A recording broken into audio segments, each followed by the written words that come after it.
High है। तापमान 40 degree के पार है। दिल्ली का सियासी पारा भी हाई है।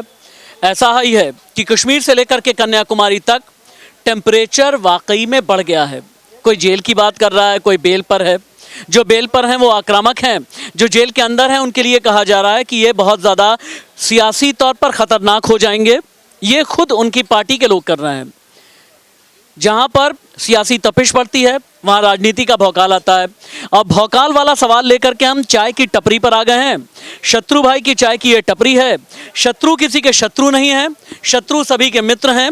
लेकिन यहाँ पर कौन किसका सियासी मित्र है और सियासी मित्र वाले चित्र में और कितने किरदार उकेरे जाएंगे, इस कैनवास में बहुत कुछ है। इस कैनवास में सवाल है और मैं हमेशा की तरह वादा करूँगा कि ये एपिसोड भी क्या होगा, घनघोर होगा। जहां पर भौकाल है वहां एपिसोड घनघोर होता है। टॉपिक क्या है पहले आप जान लें। दिल्ली में दिल्ली की जनता से हम ये पूछने जा रहे हैं कि अरविंद केजरीवाल जेल में हैं। उनकी पार्टी के अपने नेता दिल्ली सरकार के मंत्री गोपाल राय कहते हैं कि केजरीवाल जेल के अंदर और भी खतरनाक हो जाएंगे। सौरभ भारद्वाज ये कहते हैं कि जेल की सलाखों के पीछे केजरीवाल और मजबूत होते जा रहे हैं। संजय सिंह बाहर हैं और भी आक्रामक हो गए हैं। सवाल बहुत बड़ा है कि क्या वाकई में ये आक्रामक होना, ये अग्रेसिव होना, ये किसी के काम आएगा। कुछ लोग हैं मेरे साथ में, एक एक करके सवाल कर लेते हैं। गोपाल राय ने कहा कि अरविंद केजरीवाल और भी ज़्यादा खतरनाक हो जाएंगे। सियासी तौर पर अगर कोई खतरनाक होता है, इसका फ़ायदा होता है या नुकसान होता है? गोपाल राय की बात बिल्कुल बकवास और सतही लग रही है। जिस तरीके से उन्होंने कहा कि खतरनाक जेल में होते हुए हो जाएंगे, मतलब खतरनाक का क्या मतलब? एक तो आप घोटाला कर रहे हैं, आपके ऊपर घोटाले का आरोप है, फिलहाल आरोप लगा हुआ है। कोर्ट ने आपको अंदर जाने को कहा है, आप सलाखों के पीछे हैं। ईडी सीबीआई जांच करेगी, जांच के बाद तथ्य पता चलेंगे। एक मिनट रुक जाएं आप, एक मिनट रुकें। कुछ और भी लोग हैं यहाँ पर। इनका ये कहना है कि गोपाल राय कहते हैं कि अरविंद केजरीवाल खतरनाक हो जाएंगे। ये बातें सतही हैं, किसी काम की नहीं है। आम आदमी पार्टी की सियासत जो है बहुत कमज़ोर हो गई है। अब सवाल ये उठता है कि आम आदमी पार्टी के लिए आपने तो कह दिया कि केजरीवाल भ्रष्टाचारी, किसी के खिलाफ सबूत मिला क्या? वॉशिंग मशीन से जो धुल कर आए हैं या फिर कमल छाप साबुन से जो नहा के आए हैं, क्या किसी ने अभी तक प्रूव किया है क्या? अरविंद केजरीवाल ठीक है, दोषी हैं, लेकिन सवाल ये उठता है जब आप जिनका समर्थन कर रहे हैं उनके पास में डिटर्जेंट पाउडर है, इनका कहना है उस डिटर्जेंट पाउडर से सारा करप्शन धुल जाता है। देखिए, केजरीवाल जैसी शख्सियत एक कद्दावर नेता है, इसमें कोई दो राय नहीं, मुख्यमंत्री है। अगर वो जेल के अंदर रह के, अगर उनसे, जैसा कि सीबीआई ईडी कह रही है कि वो तमाम सबूतों को मिटा सकते हैं, नष्ट कर सकते हैं, तो ऐसे में हमेशा यही होता है कि सलाखों के पीछे रखा जाता है, जब तब जाके सीबी से। आप दोनों यहीं पर रुकें, आपसे और भी बातचीत होगी। जहां पर चाय की चर्चा है वहां पर चर्चा का खुला पर्चा है। जहां पर पर्चा खुला है वहां आम आदमी पार्टी बनाम भारतीय जनता पार्टी वर्सेस कांग्रेस की बात हो रही है। जेल के खेल में कौन मजबूत है, कौन पास है और कौन फेल है। यहाँ आ जाइए थोड़ा सा। हाँ, चाय पीते रहें, चाय पीते रहें आप। अब आप ये बताएं कि चाय वाली गर्मी बढ़ रही है, दिल्ली की सियासी गर्मी बढ़ रही है। इस गर्मी में कौन ज़्यादा पक करके निखर रहा है और कौन झुलस गया है? देखिए सर, जो पार्टी मेहनत कर रही थी अभी, कहीं ना कहीं देश ये भी बोल रहा है कि उसको दबाया जा रहा है। आम आदमी पार्टी को बोला जा रहा है कि उन्हें दबाया जा रहा है, उनके सारे नेताओं को अंदर डाला जा रहा है। लेकिन एक तबका ये भी है कि बोल रही कि हम जीत रहे हैं खुलेआम। बोला एक मिनट रुक जाएं आप आ सकते हैं, एक बार भाग करके आप आइए। यहाँ पर एक भाई साहब हैं, उनका ये कहना है कि आम आदमी पार्टी को दबाया जा रहा है। आप ये कह रहे हैं कि नहीं भाई, अगर करप्शन की मलाई काटी है तो फिर मलाई का स्वाद जब आप चखते थे ठीक है, लेकिन अब आपको जेल की हवा खानी पड़ेगी। जहाँ तक सवाल है कि दबाया जा रहा है, क्या दबाया जा रहा है? आप भ्रष्टाचारी हैं, भ्रष्टाचार आपने किया है, आरोप आपके लगे हैं, और आरोप ये चीज, मेरा एक सवाल है, ये चीज आप नहीं जज कर सकते हैं ना। आप प्रधानमंत्री या मुख्यमंत्री कहेंगे तो आप नहीं जज कर सकते, ये कोर्ट का काम है, आप खुद जज कर लेते हैं। कोर्ट, जेल में जाने को किसने आदेश दिया? जेल में जाने को किसने कहा? ईडी सीबीआई ने नहीं कहा। ईडी सीबीआई ने कहा नहीं, कोर्ट ने कहा कि आप जेल में जाएं क्योंकि आप। अच्छा, एक मिनट, एक भाई साहब हैं, कह रहे हैं कि आपके घर की अदालत है क्या? अदालत है, जैसे अंदर कर दो, किसी बाहर कर दो। अरे घर की अदालत कहाँ है भाई? बची ही नहीं है हिंदुस्तान में, हमारे में नहीं। अब ऐसे ना कहना आप। हाँ, अदालत बिल्कुल। हाँ, क्या कह रहे हैं? जिसने नरेंद्र मोदी का झंडा उठा लिया वे तो चाहे कितना घोटाला कर रखा हो उसका बचना तय है। जिसने कांग्रेस या केजरीवाल करा देश में, उसको जेल, ईडी जांच। ये भारतीय जनता पार्टी के लीडरों पे क्यों ईडी नहीं जांच करती? बताइए भाई, बीजेपी के लीडर्स पर ईडी जांच क्यों नहीं करती? भ्रष्टाचार के आरोप मायावती पे लगे, क्या उन पे कार्रवाई हो रही है? भ्रष्टाचार के आरोप अजित पवार पे लगे, कार्रवाई हो रही थी, अभी भी जांच जारी है। ये काम, कुछ काम जो सीबीआई से और ईडी का होता है। अभी हमारे पहलवान जो बैठे हैं जंतर मंतर पे, बीजेपी ने एक भी उनकी बात सुनने को तैयार नहीं।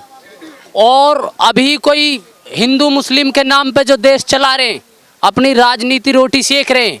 चुनाव लड़ो, साफ लड़ो, मत हिंदू करो मत मुस्लिम करो, सबको एक साथ लेके चलने के। पर क्या आजा, बहुत बढ़िया, आप आ जाएं, आप आ जाइए।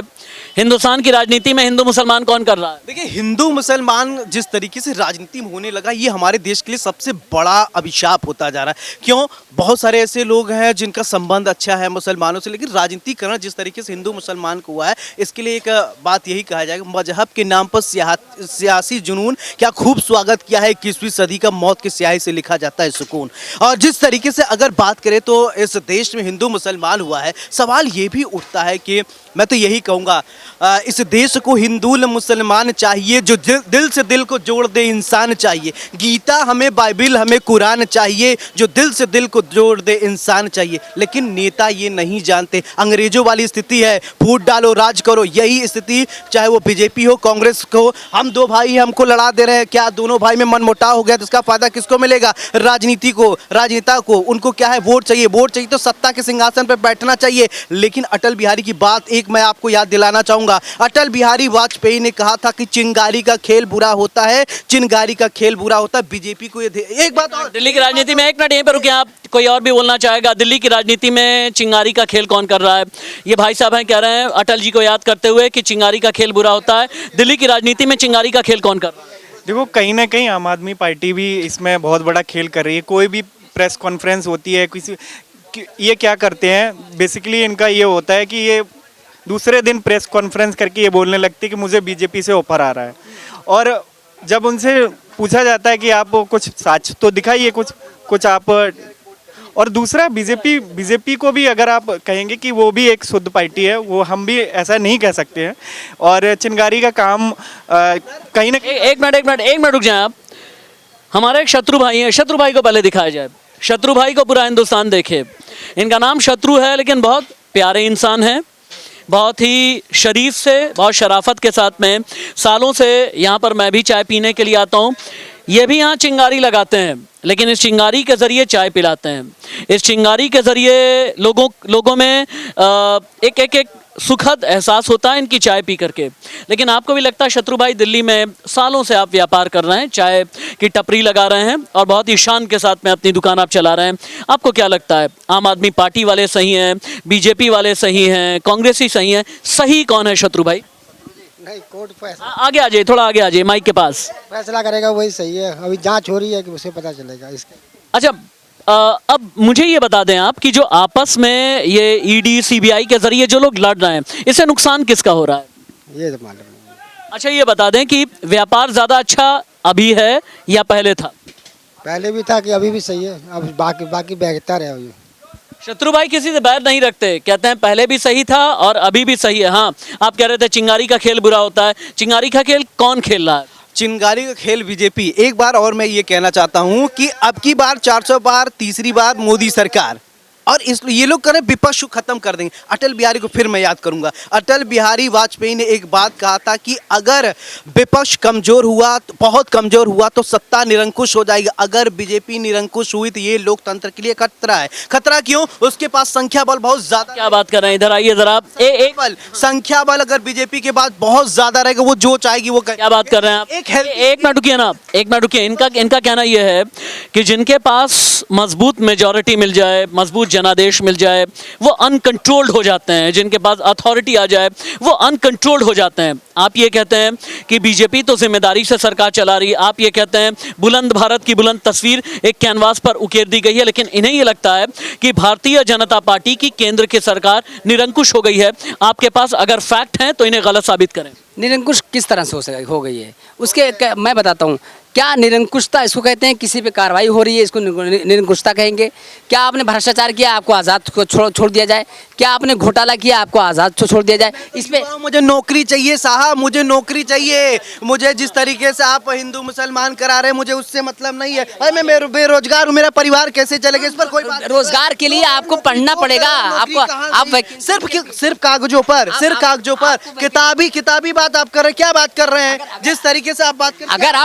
अगर आप देखिए ठीक है मंदिर मस्जिद की बात कर रहे हैं, अच्छी बात है। हमारा आस्था है, हमारा अल्लाह में भी आस्था है, हमारा राम में भी आस्था है। लेकिन भैया मंदिर भी बने लेकिन हमको नौकरी चाहिए। उस बाहर एक नौकरी दुकान दिला दीजिए, तफरी दिला दीजिए राम मंदिर के बाहर। मैं तो दुकान खोल लूंगा, मैं तो वहीं चाय बेचूंगा, वहीं इनको बुला लूंगा साहब को, ये भी चल के चाय की टपरी पे। मैं तो चाहता हूँ राम मंदिर पे चल के वहां से चाय पर चर्चा करो, मैं चाय बेचूं। राम मंदिर तुम बताना क्या नाम है तुम्हारा? मेरा नाम मोहम्मद साबिर है जी। मोहम्मद साबिर, राम मंदिर का असर क्या दिल्ली की भी राजनीति पर है? देखिए, राम मंदिर इन्होंने बनाया है और मैं खुद मुस्लिम हूँ। राम मंदिर बनाया बड़ी अच्छी बात है, लेकिन या सरकार के साबिर के लिए तालियां, साबिर के लिए तालियां। हाँ, अब साबिर अब आगे की बात करो। इस सरकार ने जो राम मंदिर बनाया है ये ठीक है, लेकिन राम मंदिर के साथ में एक मस्जिद भी होनी थी। जो वहाँ के लोग मुसलमान हैं उनके दिल में भी कुछ एहसास होता कि उनको मंदिर दिया, हमको मस्जिद दिया। और ये गई है, जगह तो दी गई है, बात जगह की नहीं, जगह दी गई है, बनाना है आपको अब उसे। जगह में नहीं, मंदिर किसने बनाया? आपने बनाया। आ जाते हैं अब दिल्ली पर वापस। यहाँ छोले कुलचे की एक दुकान है। हालांकि भैया के पास मैं पिछले हफ्ते भी आने की कोशिश कर रहा था, बात करने की कोशिश कर रहा था। एक बार दिखाया जाए क्या क्या बना रहे हैं आप? पराठे बना रहा हूँ मैं। पराठे बना रहे हैं। क्या दिल्ली में भी कुछ राजनेता ऐसे हैं, कुछ पॉलिटिशियन ऐसे हैं जिन्होंने लोगों का, हाँ एक मिनट एक भाई साहब हैं, एक मिनट भैया, ऑटो हाँ, एक भाई साहब हैं जो ये क्या गांधी को प्रधानमंत्री बनाओ, क्यों? भैया राहुल गांधी भी दावेदार है भी कांग्रेस के। नहीं, दावेदार हैं, चलिए आप यहाँ आ जाइए थोड़ा सा। दावेदार हैं किस बिना पर आप कह रहे हैं कि प्रधानमंत्री बना दें? भैया मोदी जी से बहुत ही ईमानदार आदमी है राहुल गांधी, जो कहते हैं वो किया। क्या ईमानदारी दिखाई? भैया जहाँ पे उनके भूपेश बघेल की सरकार थी वहाँ पे किसानों का कर्जा माफ भी किया है उन्होंने, और मोदी से अच्छी सरकार चला पाएंगे। अगर अच्छी सरकार चला पाएंगे तो इतने राज्यों से, जब अध्यक्ष थे तब भी, जब अध्यक्ष नहीं रहे तब भी, राहुल गांधी ने भारत जोड़ो न्याय यात्रा की तब भी, और जब नहीं की थी तब भी, अलग अलग राज्यों से क्यों कांग्रेस की सरकार चली गई? भैया देखो, जैसी राजनीति अब हो रही है ना, ऐसी राजनीति अगर कांग्रेस के टाइम पे होती तो प्रधानमंत्री नरेंद्र मोदी गुजरात में ही रह जाते, दिल्ली में ना। रुक जाएं आप, फिर से एक बार वापस चलिए। जहां पर आम आदमी पार्टी और बीजेपी की बात हो रही थी, यहाँ पीछे से एक आवाज़ आई है, कुछ और भी भाई साहब हमारे साथ में हैं। पीछे से एक आवाज़ आई कि अगर बीजेपी और आम आदमी पार्टी का दिल्ली में ड्रामा चल रहा है, यहाँ पर बेहतर ये होगा कि राहुल गांधी को लेकर के आ जाएं। आप क्या कहते हैं इस पर? जो अच्छा काम करेगा उसको लाएंगे जी। अच्छा काम कौन कर रहा है? अब ये देखो जी, आप क्या कहना चाहते हो? आपकी तरफ से कौन अच्छा काम कर रहा है? मैं एक न्यूट्रल जर्नलिस्ट हूँ, मैं किसी को अच्छा या बुरा कहने का हक ही नहीं रखता। यही मेरा ओपिनियन है। जो अच्छा काम करेगा, जो जनता को सेवा देगा, हर चीज़ के अंदर बेनिफिट होगा। रोटी कपड़ा मकान किसने दिया? बिजली सड़क पानी किसने दिया? भाई साहब आप ही लग रहा हो।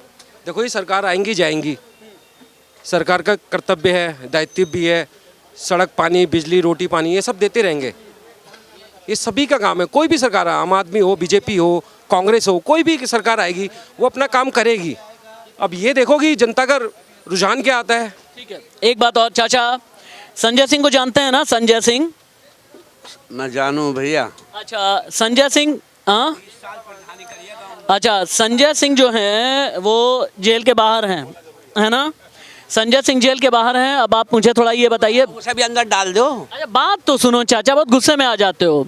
संजय सिंह जो हैं वो जेल से बाहर आकर के और भी ज़्यादा आक्रामक हो गए हैं। कुछ लोग ये कह रहे हैं कि संजय सिंह दिल्ली के मुख्यमंत्री बनना चाहते हैं।